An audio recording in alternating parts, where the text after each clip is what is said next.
Assalamualaikum warahmatullahi wabarakatuh. Sahabat channel MS Berbagi Berbasama. Siapa di antara kita yang tidak ingin hidup berkecukupan dan memiliki kekayaan yang berkah? Seringkali kita mengejar materi tanpa henti, namun merasa ada yang kurang dalam jiwa kita. Kekayaan dalam pandangan Islam bukan sekedar angka di rekening bank, melainkan ketenangan hati dan kecukupan yang datang dari Allah SWT. Hari ini, kita akan membahas secara mendalam bagaimana cara meminta kekayaan kepada Allah sesuai dengan tuntunan sunnah Rasulullah SWT. Agar apa yang kita miliki tidak hanya menjadi beban, melainkan menjadi ladang pahala dan keberkahan bagi diri kita maupun orang lain di sekitar kita. Sebelum kita masuk ke dalam doa-doa spesifik, kita harus memahami konsep al-ghina atau kekayaan hati. Rasulullah Shallallahu Alaihi Wasallam bersabda bahwa kekayaan yang sebenarnya bukanlah banyaknya harta benda, melainkan kekayaan jiwa. Mengapa ini penting? Karena tanpa jiwa yang merasa cukup, sebanyak apapun harta yang kita miliki, kita akan selalu merasa kurang. Oleh karena itu, niat dalam mencari kekayaan haruslah lurus, yaitu untuk beribadah kepada Allah, menafkahi keluarga dengan cara yang halal, serta mampu membantu sesama melalui zakat, infak, dan sedekah. Mari kita persiapkan hati kita sebelum melangitkan doa-doa mulia ini. Doa pertama yang sangat dianjurkan untuk dibaca setiap pagi adalah doa memohon ilmu yang bermanfaat, rezeki yang baik, dan amal yang diterima. Bunyinya adalah, Allahumma inni as'aluka ilman nafi'an, wa rizqan thayyiban, wa amalan mutaqabbalan. Doa ini sangat komprehensif karena menggabungkan 3 pilar kesuksesan seorang mukmin. Kita tidak hanya meminta rezeki yang banyak, tetapi rezeki yang thayyib atau baik dan halal. Karena rezeki yang haram akan menutup pintu doa dan menjauhkan keberkahan dari hidup kita. Bayangkan betapa indahnya jika setiap langkah kerja kita diawali dengan permohonan yang tulus ini kepada Sang Maha Pemberi rezeki. Salah satu kunci rahasia terbukanya pintu langit untuk urusan rezeki adalah dengan memperbanyak istighfar.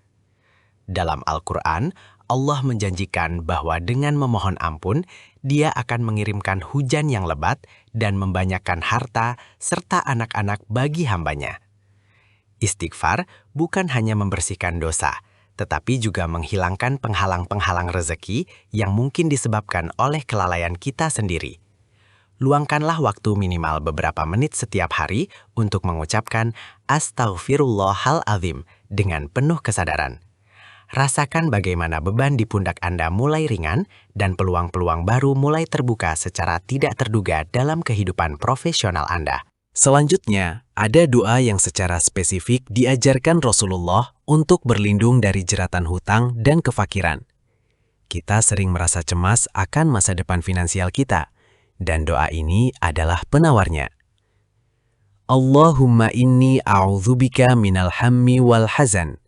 Wa a'udzu bika minal ajzi wal kasal, wa a'udzu bika minal jubni wal bukhl, wa a'udzu bika min ghalabatid daini wa qahrir rijal. Doa ini meminta perlindungan dari rasa sedih, lemah, malas, kikir, hingga tekanan hutang yang menyesakan. Dengan membaca doa ini secara rutin, kita memohon kekuatan mental dan perlindungan finansial agar tetap mandiri dan tidak terhina karena ketergantungan pada manusia. Jangan lupakan keajaiban di waktu duha. Rasulullah SAW menyebutkan bahwa setiap persendian manusia wajib dikeluarkan sedekahnya setiap hari. Dan itu semua bisa dicukupi dengan melaksanakan 2 rakaat sholat duha. Sholat duha adalah waktu di mana kita berhenti sejenak dari hiruk-pikuk pekerjaan untuk bersujud kepada Allah, menyatakan ketergantungan kita hanya kepadanya. Di saat-saat inilah, kita memohon agar rizki yang masih di langit diturunkan, yang masih di dalam bumi dikeluarkan, dan yang jauh didekatkan. Kedisiplinan dalam menjalankan sholat duha adalah bukti nyata bahwa kita mendahulukan Sang Pencipta di atas segala urusan duniawi kita. Ada pula sebuah doa yang sangat singkat, namun maknanya begitu dalam, yaitu memohon afiah atau keselamatan dan kesejahteraan.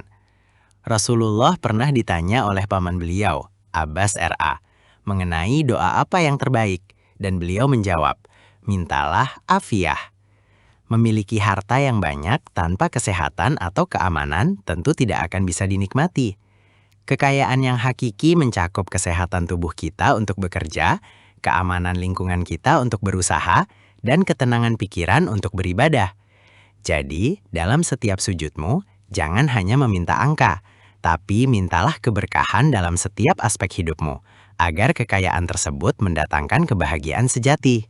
Seringkali kita merasa takut jika memberi maka harta kita akan berkurang. Namun, sunnah mengajarkan hal yang sebaliknya. Sedekah adalah booster rezeki yang paling nyata.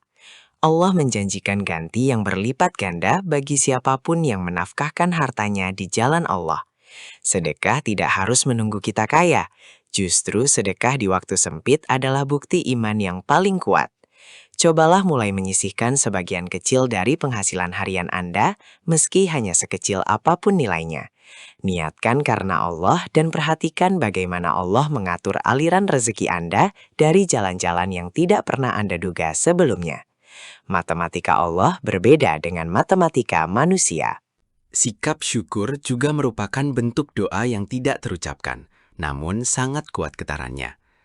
Allah berfirman, "Jika kalian bersyukur, niscaya akan Aku tambah nikmatku kepadamu." Seringkali kita terlalu fokus pada apa yang belum kita miliki, sehingga kita lupa mensyukuri apa yang sudah ada di tangan. Cobalah setiap malam sebelum tidur, sebutkan 3 hal kecil yang Anda syukuri hari ini. Mungkin itu adalah makanan yang enak, kesehatan, atau sekedar senyuman dari orang terkasih. Dengan melatih otot syukur kita sebenarnya sedang memantaskan diri untuk menerima nikmat yang lebih besar lagi dari Allah Subhanahu wa Ta'ala. Hati yang bersyukur adalah magnet bagi rezeki yang berkah. Sebagai penutup rangkaian doa, mari kita amalkan doa yang sering dibaca oleh Nabi SAW. Allahumma kfini bihalalika an haramika, wa aghnini bifadlika amman siwaka. Artinya, ya Allah, cukupkanlah aku dengan rezekimu yang halal hingga aku terhindar dari yang haram. Dan kayakanlah aku dengan karuniamu hingga aku tidak butuh kepada selainmu. Doa ini adalah puncaknya permohonan kemandirian finansial.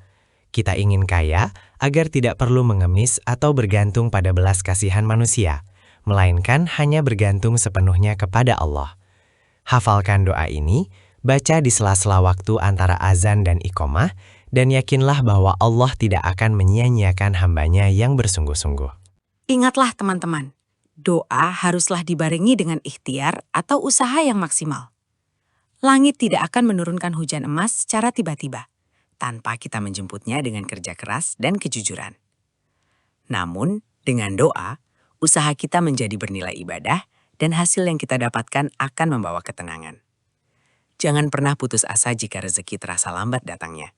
Mungkin Allah sedang melatih kesabaran kita atau sedang menjauhkan kita dari bahaya yang tidak kita ketahui. Teruslah berhusnudon atau berprasangka baik kepada Allah, karena Dia memberikan apa yang kita butuhkan pada waktu yang paling tepat menurut ilmunya. Semoga kumpulan doa dan motivasi ini bermanfaat bagi kita semua dalam meraih keberkahan hidup. Mari kita amalkan mulai hari ini secara konsisten. Jika Anda merasa video ini bermanfaat, silahkan bagikan kepada keluarga dan teman agar menjadi amal jariah bagi kita semua. Jangan lupa like dan subscribe untuk update seru lainnya dan konten-konten inspiratif Islami selanjutnya. Sampaikan di kolom komentar doa mana yang menjadi favorit Anda atau pengalaman Anda saat mengamalkannya. Sampai jumpa di video berikutnya. Wassalamualaikum warahmatullahi wabarakatuh.